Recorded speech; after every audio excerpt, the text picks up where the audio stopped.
There are moments in life when everything you've learned, every drill you've repeated until your muscles screamed, every lesson that seemed pointless at the time suddenly becomes the thin line between life and death. For Sarah Mitchell, that moment came on an ordinary Tuesday evening in a poorly lit parking garage. She had spent years being told she was too soft, too emotional, too weak to make it through military training. But when a predator chose her as his victim that night, he had no idea he was facing someone who had survived something far more brutal than him. A woman who had been broken down and rebuilt by one of the toughest drill instructors in the Marine Corps. This is the true story of how a single perfect strike changed everything, and how the harshest training of her life became her salvation. What you're about to read isn't just about self-defense. It's about the invisible scars we carry, the strength we don't know we have, and the split-second decisions that define who we really are when everything is on the line. Sarah Mitchell's hands trembled as she stood in line with 47 other recruits at Marine Corps Recruit Depot, Parris Island. The South Carolina humidity wrapped around her like a wet blanket, and sweat already soaked through her civilian clothes. She was 22 years old, fresh out of college with a degree in psychology that felt completely useless in this moment. While her classmates were starting corporate jobs or graduate school, Sarah had made a decision that baffled everyone who knew her. She had enlisted.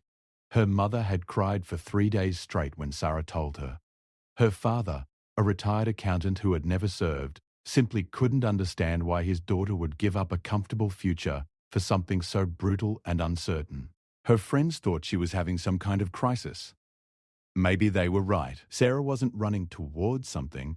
She was running away from a version of herself she despised. Soft, passive, always apologizing, always afraid. The yellow footprints painted on the pavement seemed to mock her as she planted her feet on them, trying to stand straight. Around her, the other recruits looked just as terrified, but Sarah felt like her fear was written in neon letters across her forehead. She had always been the girl who cried during sad commercials, who couldn't even kill spiders in her apartment, who froze during confrontations. What was she doing here? Then Drill Instructor Staff Sergeant Maria Vasquez stepped out of the building, and Sarah's world changed forever.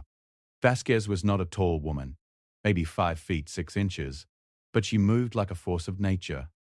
Her uniform was pressed to perfection, her campaign cover sat at a precise angle, and her dark eyes swept across the formation like searchlights looking for weakness. When she spoke, her voice carried across the parade deck without her needing to shout. I am Staff Sergeant Vasquez, and for the next 13 weeks, I own you. Every breath you take, every thought in your head, every pathetic movement of your soft, useless bodies belongs to me. You think you're people. You're not. You're raw material, and most of you are defective. My job is to sort the trash from the few who might, and I mean might, become Marines. Sarah felt her stomach drop. This wasn't like the movies. This was real, and it was terrifying. The next hours blurred into a nightmare of screaming, confusion, and exhaustion. They were herded into the receiving barracks, their civilian clothes confiscated, their heads shaved. Sarah watched her long brown hair fall to the floor and felt like she was watching pieces of her identity disappear. The person who looked back at her from the mirror was a stranger, with a too vulnerable face and eyes that looked too big without hair to frame them. The first week was called forming.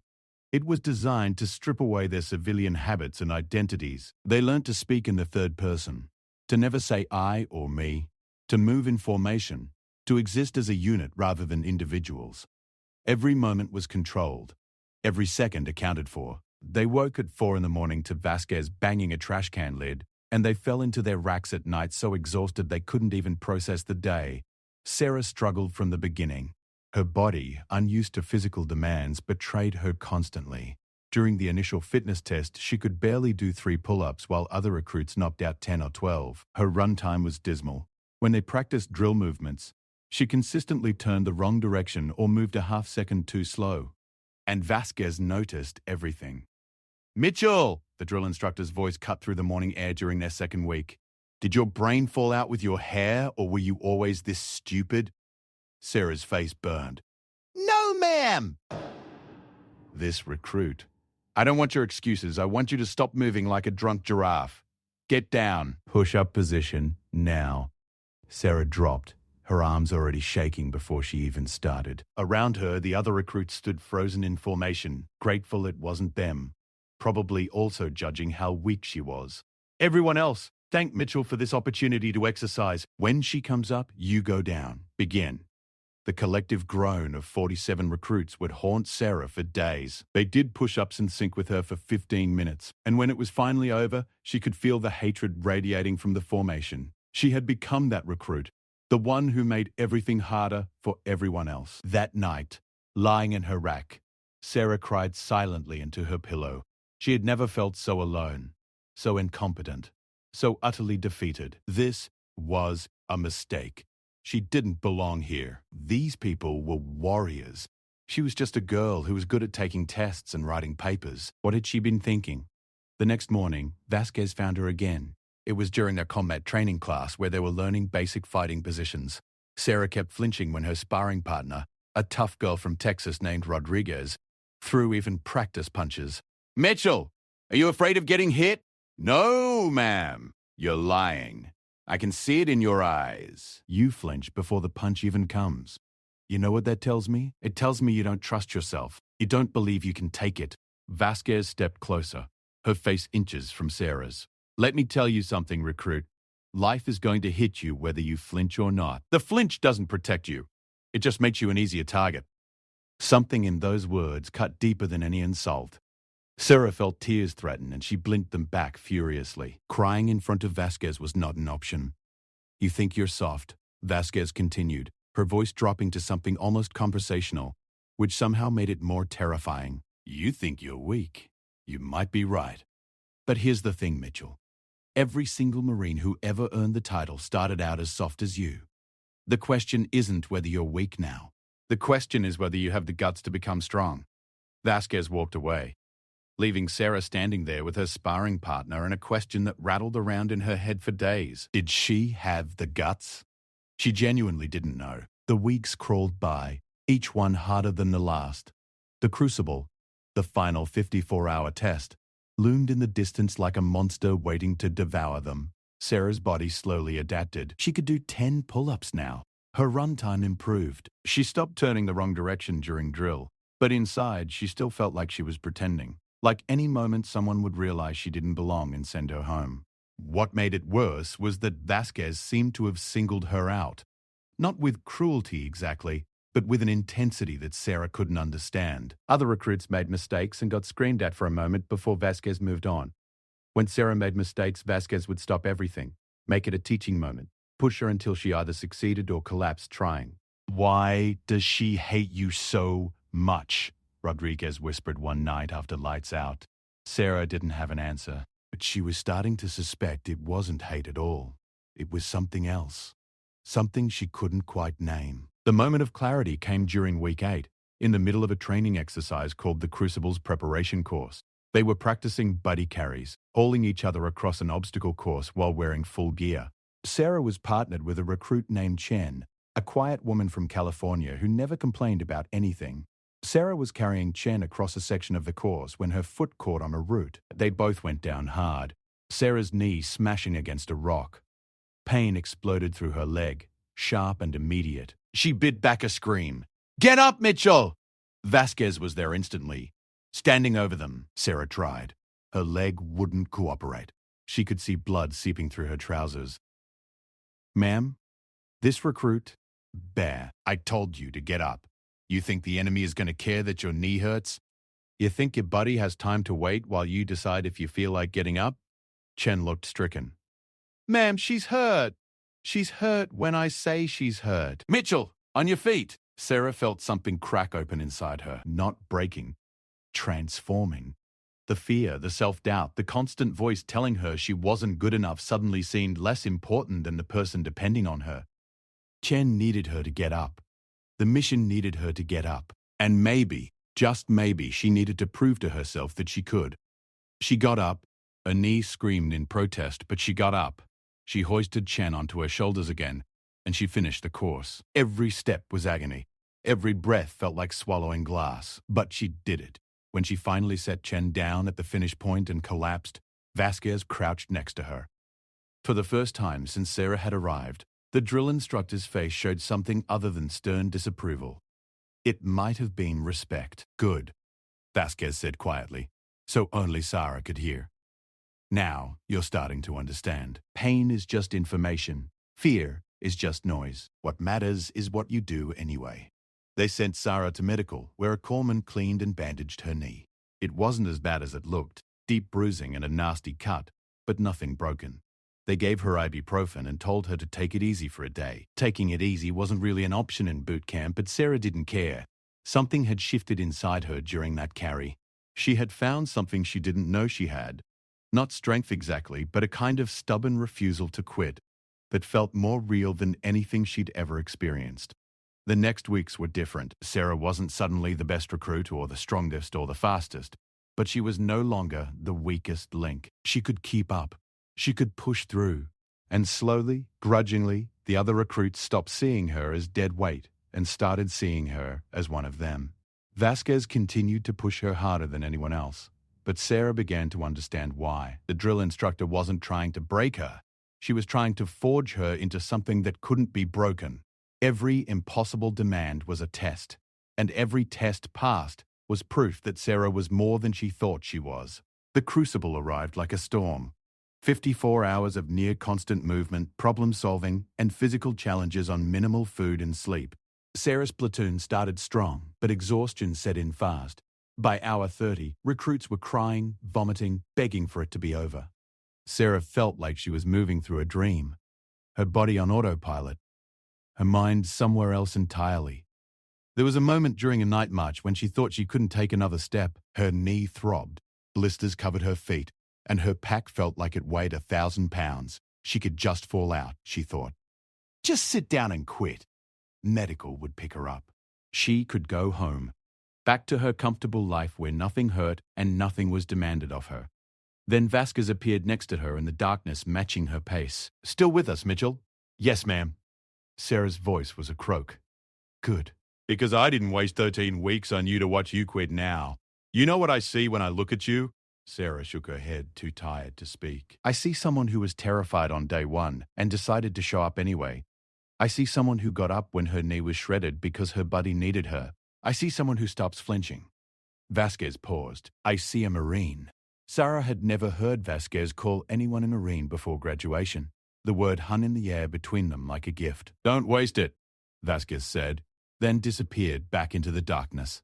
Sarah kept walking, one step, then another, and when the sun finally rose on the morning of the Crucible's end, when they hiked up the Reaper, the final brutal climb, and stood at the top as Marines for the first time, Sarah understood something profound. She hadn't become a different person. She had become more herself, the version that was always buried underneath the fear and self-doubt, waiting for someone to dig it out. At the graduation ceremony, when Vasquez handed Sarah her eagle, globe, and anchor, the symbol of the Marine Corps, their eyes met for just a moment. Don't ever forget what you learned here, Mitchell, Vasquez said quietly. I won't, ma'am. Sarah had no idea how soon she would need that promise. 4 years after graduation, Sarah sat in her small apartment in Denver, staring at the discharge papers on her kitchen table.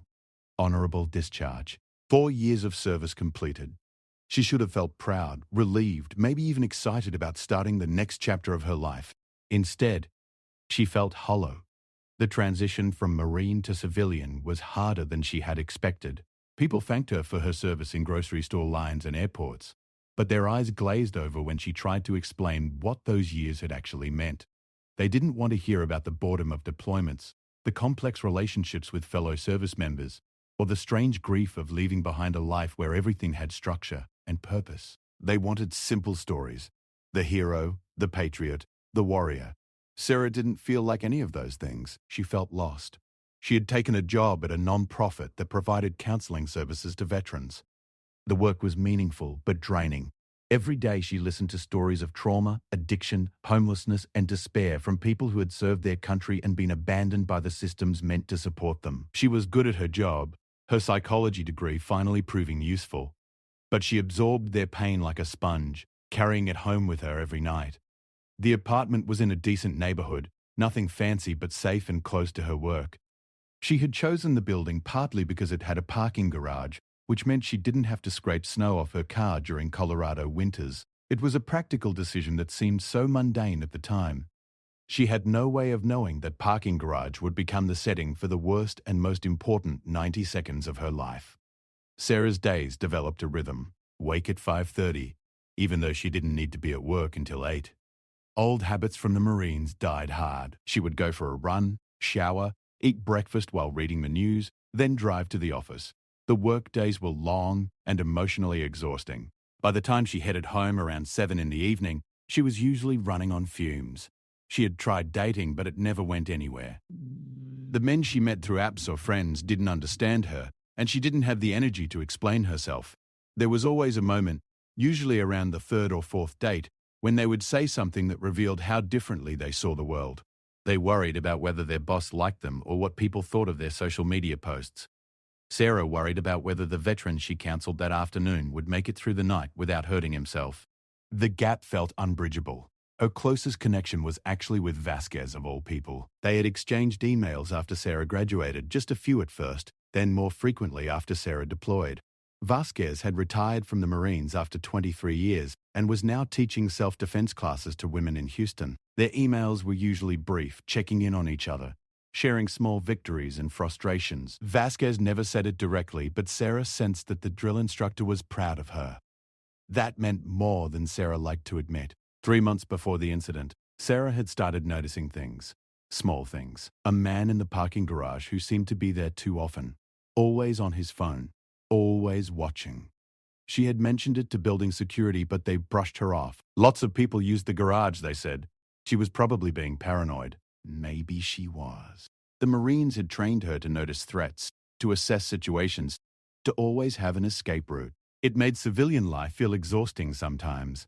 Everyone else walked around unaware, texting while crossing streets, leaving their doors unlocked, trusting that the world was fundamentally safe. Sarah knew better. The world wasn't safe. It was just that most people were lucky enough never to learn that lesson. She started varying her schedule, parking in different spots, taking different routes through the garage. The man continued to appear, though never close enough for her to get a good look at him. Tall, she thought, dark jacket, baseball cap. Beyond that, he was generic enough to be invisible. One Tuesday evening in late October, Sarah left work later than usual. A crisis with a client had kept her past 9, and she was exhausted in a way that went bone deep.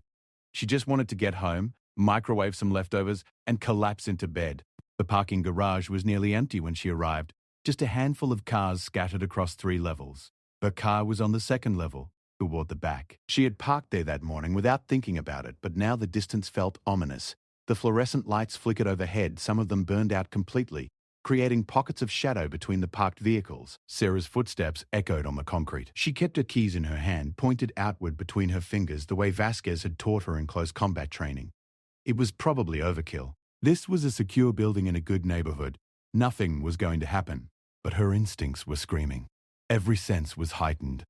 She could smell motor oil and concrete dust. She could hear the hum of the ventilation system and the distant sound of traffic from the street above, and she could feel eyes on her, watching from somewhere in the shadows. 20 feet. 15, 10. She had her key fob ready, thumb on the unlock button, almost there. The attack came from behind, fast and brutal. An arm wrapped around her throat, cutting off her air. A hand clamped over her mouth. She felt herself being dragged backward, away from her car, toward a corner of the garage where the security cameras couldn't see. For one terrible second, Sarah froze. Every instinct to fight vanished, replaced by pure animal panic. She was being attacked. This was real. This was happening. Her vision started to tunnel as the arm around her throat tightened. Then she heard Vasquez's voice in her head, as clear as if the drill instructor was standing right there. Pain is just information. Fear is just noise. What matters is what you do anyway. Sarah stopped trying to pull the arm away from her throat. That never worked. She knew that from training.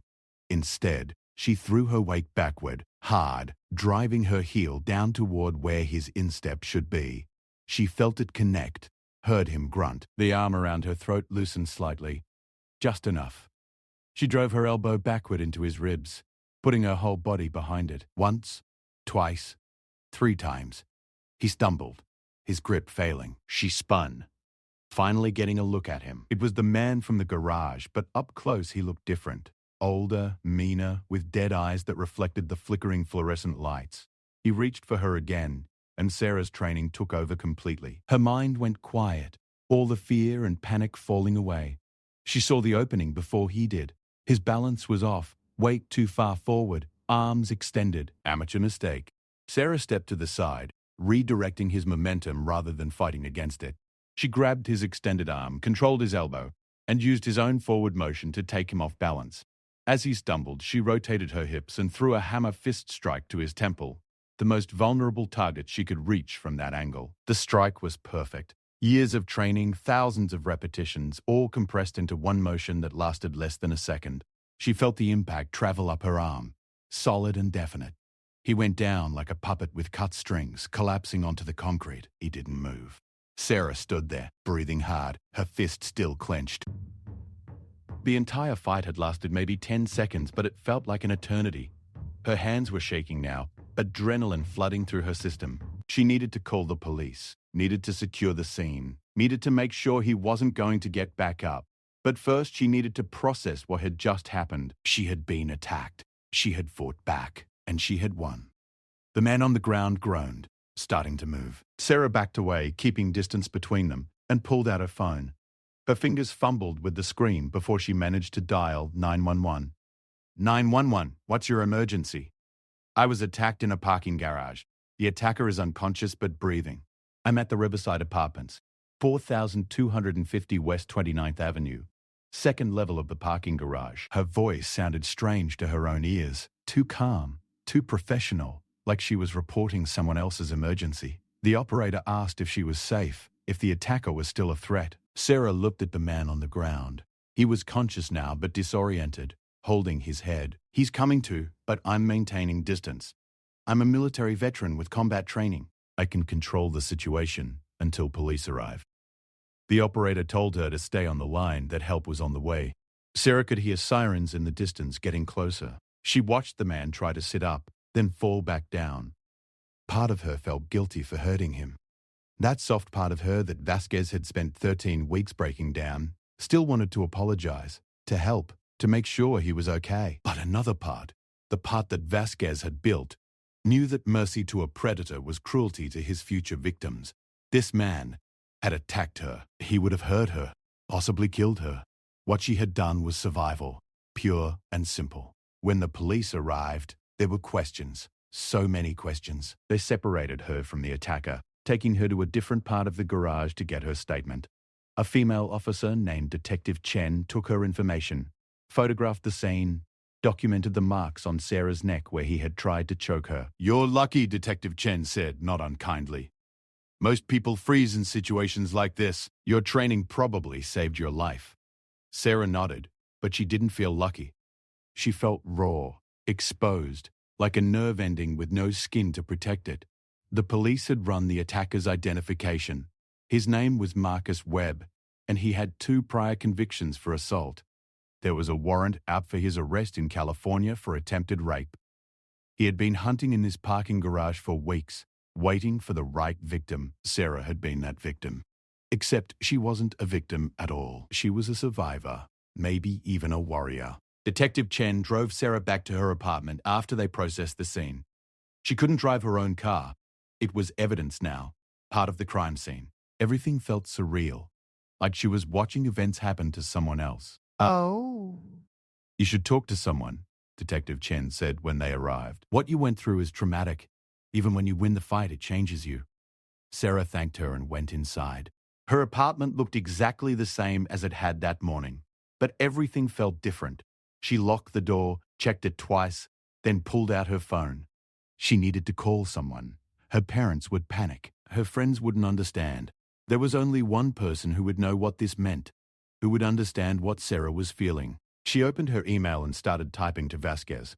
Her hands were still shaking, and it took 3 tries to get the words right. When she finally hit send, she sat on her couch and waited for the crash she knew was coming.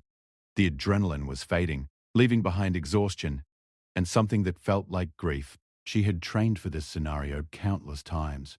She had practiced the moves until they were muscle memory, but nothing could have prepared her for the reality of actually using them, for the feeling of her fist connecting with another human being, for the knowledge that she had the capacity to seriously hurt someone. Vasquez's response came 30 minutes later. Just 2 lines. You did what you had to do. That's what I trained you for. Call me. Sarah did. The phone conversation with Vasquez lasted 2 hours. Sarah sat curled up on her couch, wrapped in a blanket despite the apartment being warm, and let everything spill out. The fear, the fight, the terrible clarity of that moment when her training took over and her mind went quiet. The guilt she felt for hurting someone, even someone who was trying to hurt her. The strange emptiness that came after. Vasquez listened without interrupting, which was unlike her. The drill instructor, who had spent 13 weeks yelling at Sarah about every tiny mistake, now just breathed on the other end of the line, creating space for the words to come out. I keep replaying it, Sarah said, her voice breaking. That moment when he grabbed me. I froze just for a second. Everything I learned, everything you taught me, just disappeared. I was that scared girl on day 1 again, the one who flinched at everything. But you weren't, Vasquez said. If you were that girl, we wouldn't be having this conversation. That girl would have been a victim. You're not. You fought back. You survived. That second of fear doesn't erase what you did after. I hurt him! I might have killed him if I'd hit him differently. Or worse, you know his record now. You know what he's done to other women. The guilt you're feeling? That's your humanity. That's the part of you that makes you a good person. But don't let it turn into shame. You protected yourself. That's not wrong. That's survival. Sarah wiped her eyes. I keep thinking about all those women he hurt before me. The ones who didn't have training. The ones who froze and couldn't fight back. I was so lucky. But they weren't, and that's not fair. No, Vasquez agreed. It's not fair. But you know what? He stopped him. He's not going to hurt anyone else now. The police told you he's going to prison. Because of you. Because you were strong enough to fight back. You didn't just save yourself tonight, Mitchell. You saved every woman he would have gone after next. Sarah hadn't thought of it that way. The idea settled into her chest, heavy but solid. She hadn't just been defending herself. She had stopped a predator. That mattered. That meant something. There's something else, Sarah said quietly. When I was fighting him, when my training kicked in, I wasn't scared anymore. Everything got really calm and clear. It felt almost easy, like my body knew what to do without me having to think about it.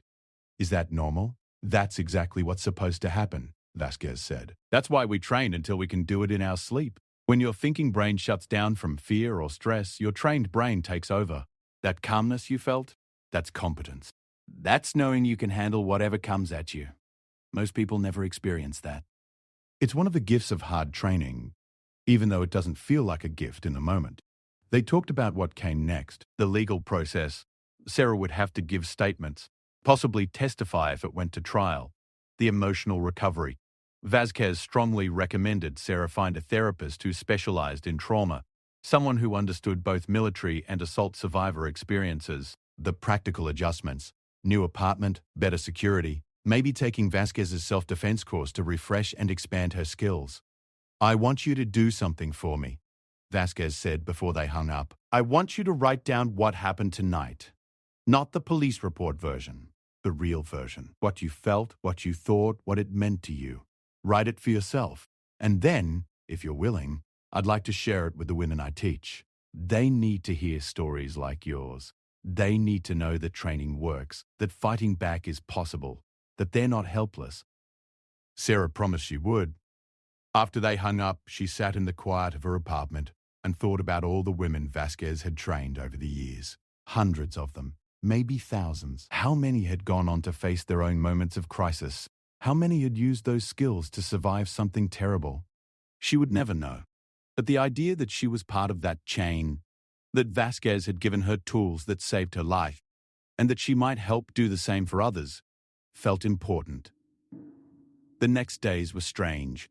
Sarah took time off work, not because she was injured, but because she needed space to process. The building management offered to let her out of her lease without penalty, which she accepted immediately. She found a new apartment in a different neighborhood, on the 3rd floor with no parking garage. It had better lighting, more security cameras, and a neighborhood watch program. She would take no chances. The bruises on her neck faded slowly. yellow-green reminders of how close she had come. She avoided mirrors for the first few days, not wanting to see them. But eventually, she forced herself to look. The marks weren't symbols of weakness or victimhood. They were evidence of survival, battle scars, in their own way. Detective Chen called with updates. Marcus Webb was facing multiple charges: attempted assault, attempted rape, violation of parole. Combined with his outstanding warrant in California, he was looking at 20 years minimum. His defense attorney had approached the prosecutor about a plea deal, but Sarah refused to participate in any arrangement that would reduce his sentence. She had survived him. Other women hadn't been so fortunate. He needed to be locked away for as long as possible. Sarah went back to work after a week. Her colleagues were supportive but awkward, not knowing what to say or how to act around her. That was fine. She didn't need them to understand. She just needed to do her job. But something had shifted in how she approached the work. The veterans she counseled picked up on it immediately. "You're different," one of them said. A former Army sergeant named Jackson, who had been coming to see Sarah for 3 months. Something happened. Sarah hesitated, then decided honesty was the right approach. She told him a simplified version of the story. His reaction surprised her. "Good for you," he said fiercely. "People think veterans are all broken, like we're damaged goods. They don't understand that trauma can make you stronger if you process it right. You didn't let what happened break you. That's huge." It was the first time Sarah realized that her own experience might actually make her better at her job, not worse. She understood now, in a visceral way, what it meant to face genuine danger and survive it. She understood the complex feelings that came after, the pride mixed with guilt, the relief mixed with anger, the strange emptiness where fear used to live. She could help her clients navigate those feelings because she was navigating them herself. 2 weeks after the incident, Sarah drove to a self-defense studio 40 minutes outside Denver. Vasquez was teaching a weekend workshop there. Her first time in Colorado. They had arranged to meet for coffee before the class started. When Sarah walked into the cafe, Vasquez was already there, sitting at a corner table with 2 cups of coffee. The former drill instructor looked older than Sarah remembered, more grey in her hair, lines around her eyes that hadn't been there before. But she still had that quality of intense presence, like she took up more space than her physical size should allow. "Mitchell," Vasquez said, standing back. For a moment, they just looked at each other. Then Vasquez did something she had never done during Sarah's entire time in boot camp. She hugged her. Sarah felt tears spring to her eyes. She hadn't cried about the attack yet, not really. She had processed it, talked about it, dealt with the practical aftermath, but she hadn't let herself feel the full weight of it until this moment, standing in a coffee shop with the woman who had quite literally taught her how to survive. "You did good," Vasquez said quietly. "I'm proud of you." They sat and talked for an hour. Vasquez shared stories from her classes, the women she had trained who had gone on to use those skills in real situations. Some had fought off attackers like Sarah had. Others had used their training to carry themselves with confidence that deterred potential predators before attacks could happen. A few had become instructors themselves, spreading the knowledge further. "The thing people don't understand about self-defense," Vasquez said, "is that it's not really about the physical techniques. Those are important, obviously, but the real weapon is mental. It's knowing you have the right to defend yourself. It's trusting your instincts when something feels wrong. It's being willing to cause harm to someone who's trying to harm you. Most women are socialized to be nice, to not make scenes, to prioritize everyone else's comfort over their own safety. We have to unlearn that. We have to give ourselves permission to be dangerous when we need to be." Sarah thought about her own journey. The scared, apologetic girl who had shown up at Paris Island. The Marine who had learned to push through pain and fear. The woman who had fought for a life in a parking garage and won. They were all her, different versions separated by experience and training, and that crucial choice to become something more than her initial instincts suggested she could be. "I want to help," Sarah said, "with your classes. I don't know if I'm qualified to teach, but I could assist. Share my story, whatever you need." Vasquez smiled. "I was hoping you'd say that. The women in my classes need to see someone like you. Someone who was scared and soft and unsure. Someone who learned and trained and became capable. Your story isn't about being a superhero. It's about being a regular person who prepared for the worst and survived when it came. That's the story that gives people hope."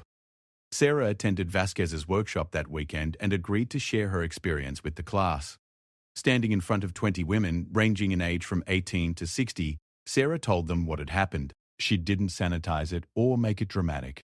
She told them about the fear, the freeze, the moment when training overcame panic. She showed them the fading bruises on her neck.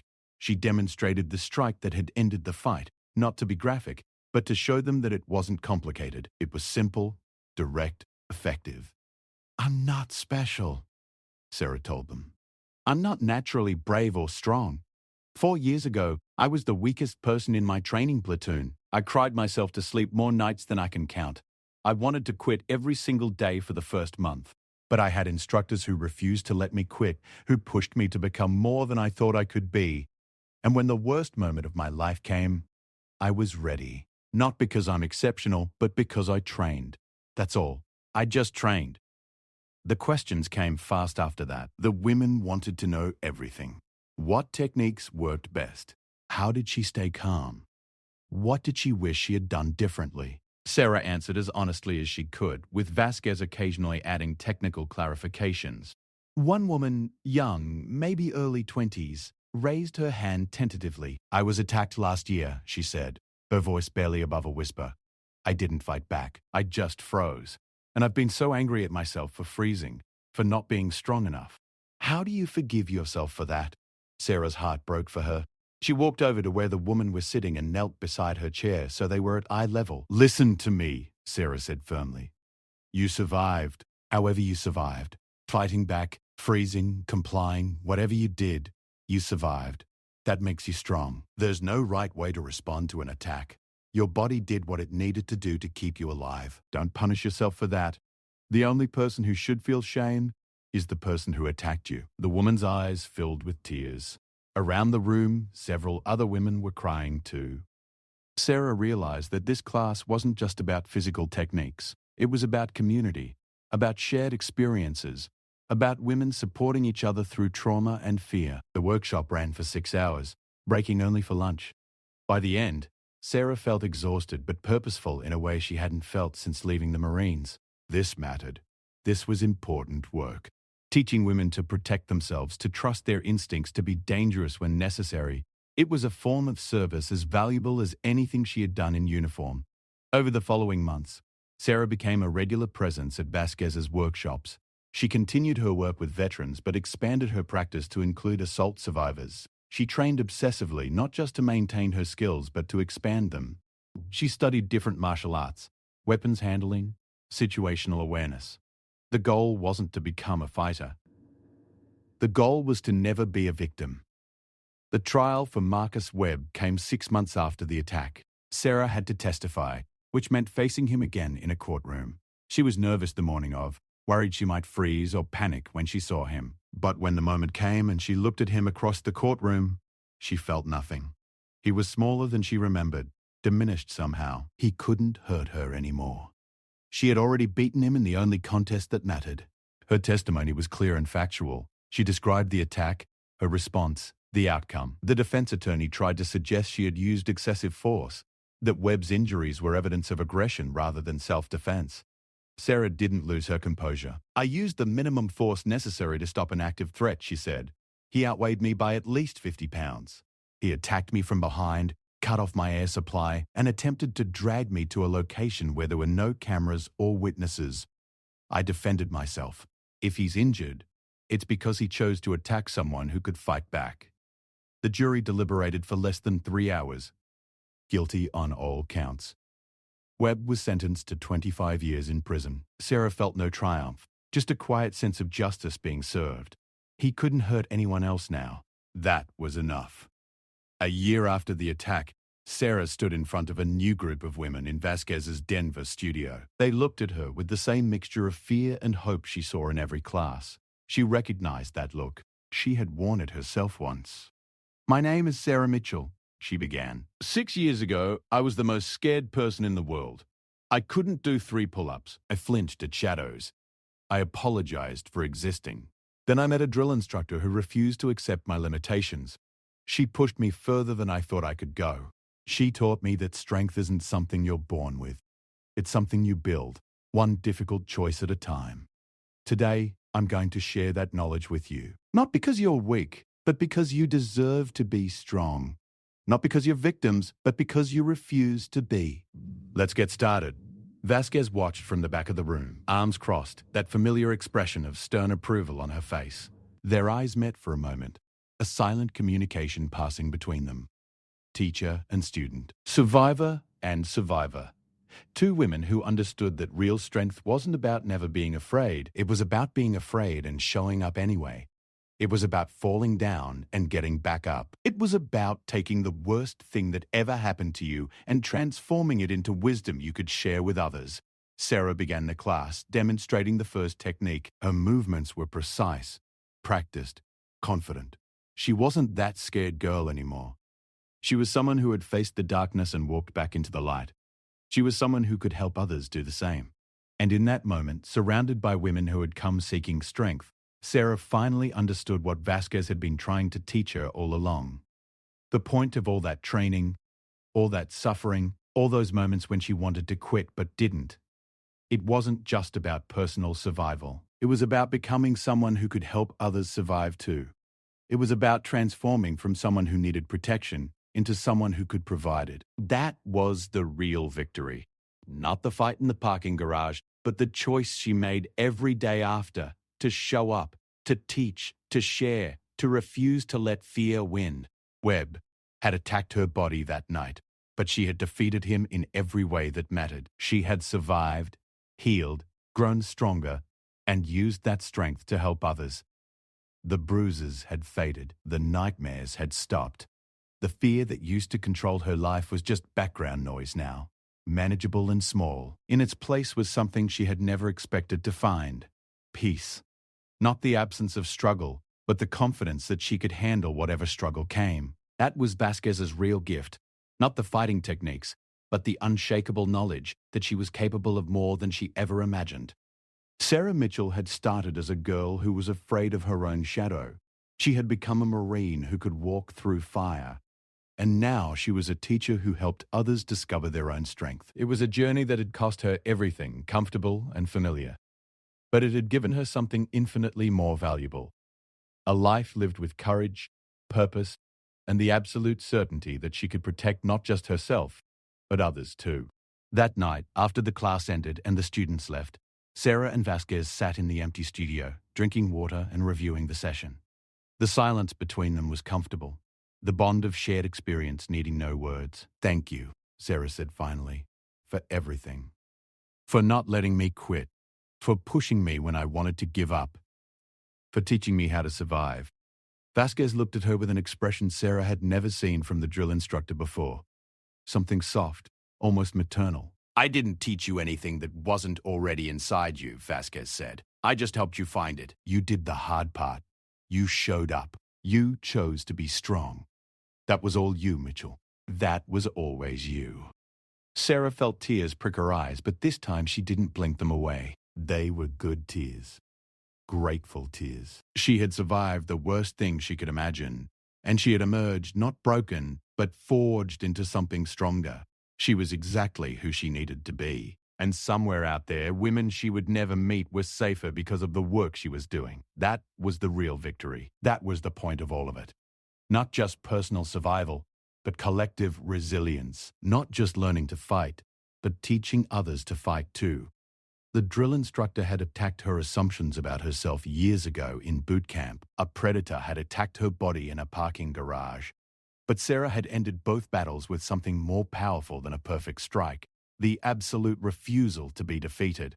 That refusal, that stubborn determination to survive and thrive and help others do the same, was her real strength. It always had been.